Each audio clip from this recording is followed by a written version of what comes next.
Hello guys, स्वागत है आपका अपने यूट्यूब चैनल स्टडी विद अमन कुर्मी। आज हम लाए हैं director of education GNCT of Delhi की असेसमेंट वर्कशीट नंबर 15 जो कि क्लास 9 के लिए है। सब्जेक्ट आपका सोशल साइंस है। डेट है जिसकी 22 फरवरी 2022।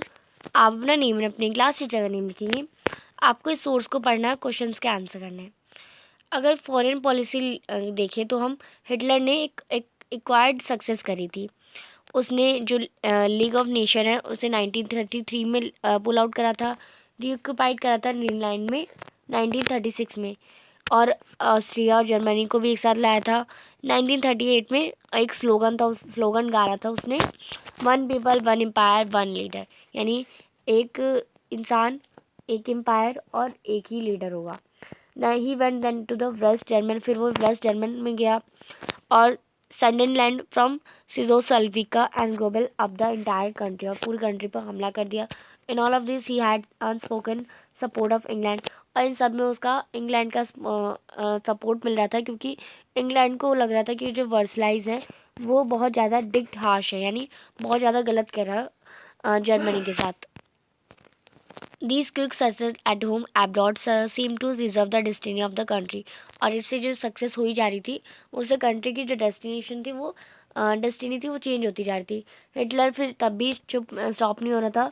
स्टार्स दैट हिटलर एडवाइस, जो स्टार्स थे उन्होंने हिटलर को एडवाइस करा था कि वो इतनी ज़्यादा इन्वेस्टली यूजली आर्मी में पैसा ना खर्च करे, defect फिनांसी। Scottish people, however, had no place in Nazi Germany. Scratch had to leave. और मतलब उन्होंने कहा था कि ज़्यादा आर्मी में पैसा मत खर्च करो, क्योंकि अभी भी हम घाटे में ही चल रहे हैं। पर उस फिर हिटलर ने क्या किया कि जो आर्मी के बारे में नहीं सोच सकता वो उसे निकाल दिया जाएगा, तो स्काच को निकाल दिया गया। Hitler close war as the way out of approaching economic crisis, तो इकोनॉमिक क्राइसिस को ख़त्म करने के लिए हिटलर ने सोचा अब तो वॉर, अब तो लड़ाई, अब तो युद्ध होगा। अब इसी पर बेस्ड क्वेश्चन है। पहला प्रश्न है कब जर्मनी ने पुल आउट करा था लीग ऑफ नेशन, तो अभी हमने पढ़ा 1933 में करा था, तो Germany pull out the league of nation in 1933। Second question है which place was reoccupied Germany 1936, तो 1936 में री ऑक्यूपाई कौन सा हुआ था, ग्रीनलैंड हुआ था। नेक्स्ट है थर्ड क्वेश्चन, कौन से स्लोगन के अंडर जर्मनी और ऑस्ट्रेलिया इंटीग्रेट हुए थे 1938 के ईयर में, तो जर्मनी और ऑस्ट्रेलिया इंटीग्रेट हुए थे 1938 में इस स्लोगन से, one people one empire one leader. Fourth question है ये इस व्हाट वाज द साच की क्या एडवाइस थी हिटलर को, तो स्टार्च ने एडवाइस दिया था कि रेयरमेंट या आर्मी में ज़्यादा इन्वेस्टमेंट हमारे लिए खतरा बन सकता है, हम वैसे भी घाटे में अभी चल रहे हैं। नेक्स्ट है क्वेश्चन नंबर 5, आपको डिस्क्राइब करने कोई 3 provision of the treaties of Versailles, तो वर्सली की कोई 3 ट्रीटीज़ बतानी है, तो आप यहाँ से लिखेंगे। जर्मनी ने ओवर से सारी पूरी कॉलोनी अपनी लॉस कर दी थी। उसने 10th अपनी पॉपुलेशन और 13% टेरिटरीज भी लॉस कर ली थी। 75% आयरन और 26% कोल रिसोर्सेज भी उसने फ्रांस, पोलैंड, डेनमार्क और लिथुआनिया को देने पड़े थे। और Germany was demilitarised by allied power, तो अलाइड पावर से टू वीकेन इट्स पावर, यानी अलाइड पावर से डिमिलिटराइज थी कि उसकी पावर वीक करना चाहती थी। अब 6 क्वेश्चन है नाजी वर्ल्ड व्यू क्या होता, तो नाजी वर्ल्ड व्यू ये था कि एक नाजी आइडियोलॉजी थी जो कि इक्वालिटी में बिलीव नहीं करती थी, वो एक रेशियल आयरेसी में बिलीव करती थी। उसके अकॉर्डिंग जो नॉर्डिक जर्मन आर्यंस है वही टॉप है, ज्यूज जो है वो सबसे नीचे हैं, और जो सारे अदर कलर पीपल हैं वो बिटवीन है, यानी बीच में है। नेक्स्ट है question number 7, how economic crisis affected Germany, तो इकोनॉमिक क्राइसिस जर्मनी को कैसे इफेक्ट करते हैं, तो जो इफेक्ट है वो वर्ल्ड वाइड में होता है इकोनॉमिक क्राइसिस में। जर्मनी में क्या था, जो इंडस्ट्रियल प्रोडक्शन था वो 40% जर्मनी में रिड्यूस हो गया था। उस टाइम इन्फ्लेशन हाई था, करेंसी डी वैल्यू थी, उन करेंसी में की कोई वैल्यू ही नहीं थी तब। देयर वॉज ह्यूज अनएम्प्लॉयमेंट, बहुत ज़्यादा बेरोज़गारी थी, और लोगों को खड़े होके लोग सड़कों पर खड़े होके चिल्लाते थे कि यस आई वांट वर्क, यानी उन्हें काम चाहिए। दे वुड वो कोई भी काम करने के लिए तैयार थे। ड्यूरिंग दिस और इस इकोनॉमिक क्राइसिस में जर्मनी में जब ये हो रहा था, जो स्मॉल बिजनेस पीपल है और रिटेलर हैं वो बहुत ज़्यादा भुखमरी से और उन्हें बहुत ज़्यादा नुकसान हुआ। नेक्स्ट है question number 8, how did Hitler establish a racial state in Germany. तो हिटलर ने कैसे एक रेशियल स्टेट जर्मनी में बनवाया, बनवाया नहीं मतलब इस्टेब्लिश कैसे करवाया, कैसे बना दिया। तो हिटलर ने एक रेशियल स्टेट जर्मनी में बहुत सारी वेज से बनाया। हिटलर ने ज्यूज़, जैपीज़, ब्लैक जो काले लोग होते हैं और इन्फीरियर रेसेस को अनडिज़ायरेबल कहा कि ये कोई काम के नहीं है। दे वर डिनाइड फ्रॉम एनी, वो भी उन्हें सारे स्पेशल फंक्शंस और इम्पॉर्टेंट मीटिंग से वंचित रखा गया, उन्हें कोई काम का नहीं समझा गया। और नाजी को एक प्योर नॉर्डिक आर्यंस चाहिए थे।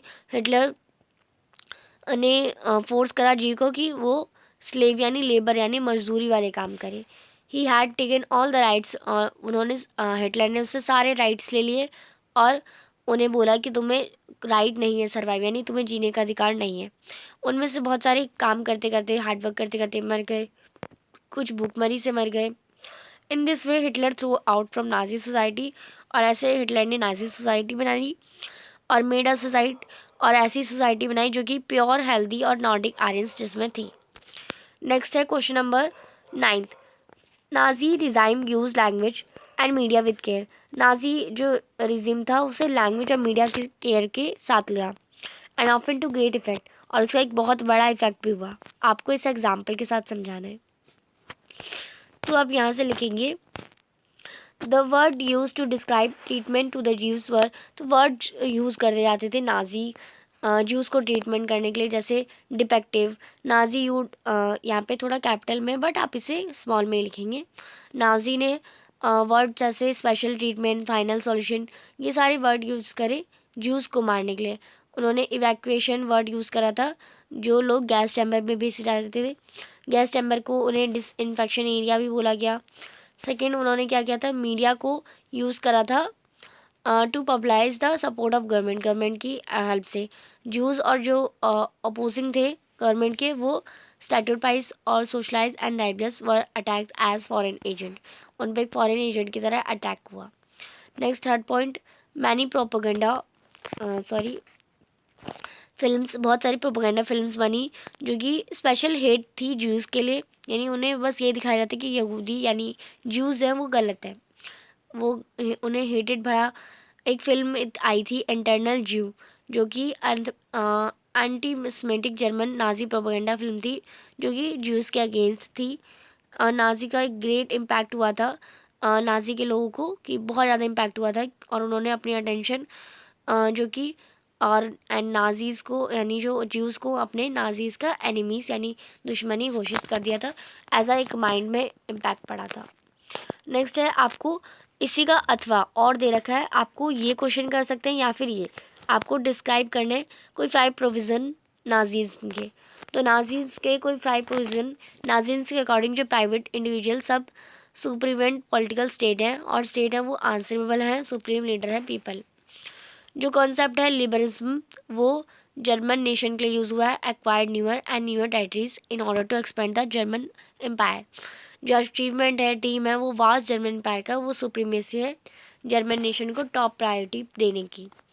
Intermingling of races was looked upon as undesirable, for this reference of the work of Charles Darwin and Herbert Spencer are given. Nordic German को प्योर और जूस को इम्प्योर कहा गया। Democracy और communalism in all its form was absorbed, एक fundamental belief हुआ सुपरियॉरिटी iron race में। तो ये आप कर लेंगे। ये थी आपकी आज की वर्कशीट। आई होप आपको अच्छे से वर्कशीट समझ आ गई होगी। चैनल को अभी तक सब्सक्राइब नहीं किया तो प्लीज़ मेरे चैनल को सब्सक्राइब ज़रूर करें, ज़्यादा से ज़्यादा दोस्तों के साथ शेयर करें। Thanks for watching video, bye bye guys.